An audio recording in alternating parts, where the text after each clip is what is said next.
What did you learn about leadership in your younger years? Wow. Whole podcast. Okay, well, give us some of it. It's a great question. And so you mean in terms of like maybe people I looked up to or just like value People you looked up sets? to, or Yeah. your values around hmm leadership, or because Yeah. you're the CEO of this Yeah. incredible organization, and hmm so you're practicing leadership on a daily basis, Daily, yes. And right? it's and learning. I And definitely you are. never feel like I've got it, That's right. and constant learning.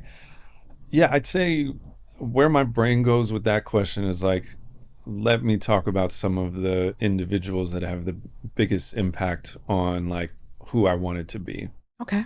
and where I was like, okay, that's amazing. So, my parents split when I was very young, so I actually didn't know my father. I didn't meet him until I was like 20, Okay. and so I was constantly looking for male figures who I could demystify what it meant to be a man and all of this. And so I played sports. I was fortunate enough to be, sort of tall and good at basketball. So I had a lot of coaches. Mm-hmm. And my coach in sixth grade actually was just the most unlikely person that I would have ever thought would have an amazing impact on me. He was like a grad student at the time. And he just showed me, like, not through any moralizing or like, here are the principles, da da da da.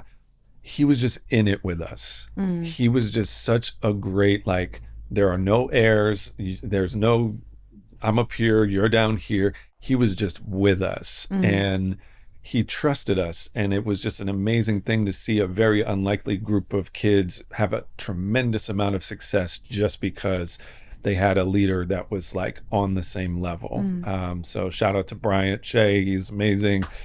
He was one of the first men that I saw that was like, that. I like that. Okay. That's great. The second was I started really practicing Buddhism as a teenager when I Okay. was 16. And there was the organization I practiced with.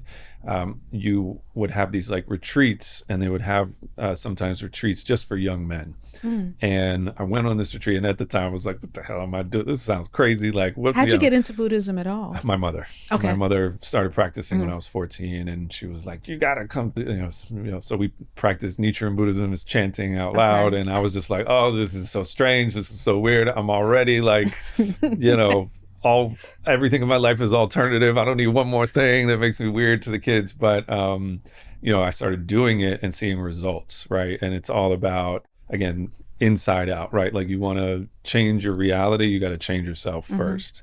And so we were at this retreat, and I saw this guy give a talk about not just what it meant to be a man, but what it meant to be an incredible man. Mm. And I had never heard anything like that in my life. In fact, I had seen nothing but, in my immediate family, like kind of the failures of men, Mm. right? Disappointing women, abusing women, not holding up their end of the bargain, not contributing. And so to see this guy speak with such conviction about Mm. what it meant to be an incredible man, I was like, at 16, I was like, that's it. I love That's what I'm going that. to be. I'm going to be an incredible man, not just a man. I don't want to That's be just a right. man. Because I want you're a to be man. an You're a man already, right? So, so well, and let's raise the bar, shall we? yeah, for sure. Yeah. For the fellas. And that really crystallized in a couple of practical things around sort of the faith practice, for sure.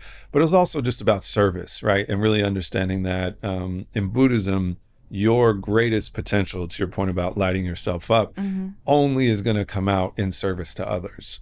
And if you Yes. stay too locked in on your own, like, I have to actualize myself, and if I just squeeze hard enough, Yeah. I'm gonna, like, that's actually not it. That's blocking all of your It's a blessings. contraction. It's not Yeah. unlocking your true capability. And I just experienced that through my practice and through a lot of different things, time and again. So that was like number two. And I think the third sort of person that really crystallized it for me, and I know people have a lot to say about the individual, but I think just watching what he was able to accomplish and having so much in common with him was Barack. Okay. Being able to see an individual like that who had just a lot, like we have a lot of uncanny similarities, but do something that had never been done before, Mm-hmm. right, in an environment where a lot of people did not want that to happen. And I think in hindsight, there was a lot of fair critiques that we can make about what did or didn't happen, but compared to what we have now, compared to what young men are seeing, That's right. especially now, That's right. um, if you're looking at like what does it mean to be successful, and you look at current leadership that's Mm-hmm. in tech or in that you Mm-hmm. see mostly, um, it's unacceptable, Yeah. right? We are not going to make it Yeah. like that. But I think that's the thing. That's kind of the whatever it is that people, whatever the opinions are about different things, for you to be able to, and I would hope that people who are listening would do the same, to be willing to look at something or someone and take the good, 100%. right? Just take the good. And you admiring and being inspired by aspects of the way this person is walking the planet is the thing. That's the important thing. Yeah. The rest of it is just, whatever. But Yeah. for you as a young black man to witness another black man who stands in integrity, who doesn't get everything right, because who does, Right. right? But who has some of those, embodies the values that resonate with your desire to be an incredible man, not just a man, right? But an incredible man. I think that's the thing, Yeah. to be willing to learn.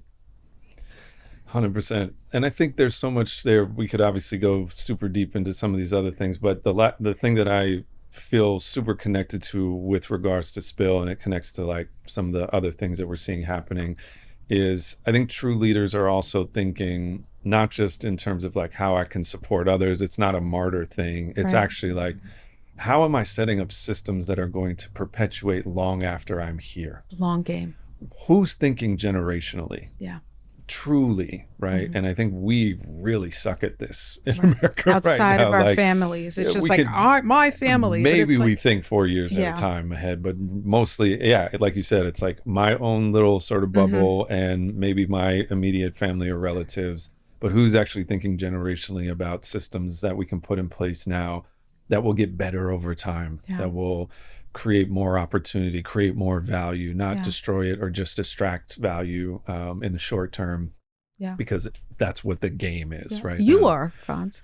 Well, I'm trying, we're trying, You are. trying You to, are. you know, get there. But yeah, it's that's really, I think, the success of any true leader is For like if sure. they're able to build something that lives on and thrives even more beyond their sort of like tenure. It's a relay race, That's I right. think.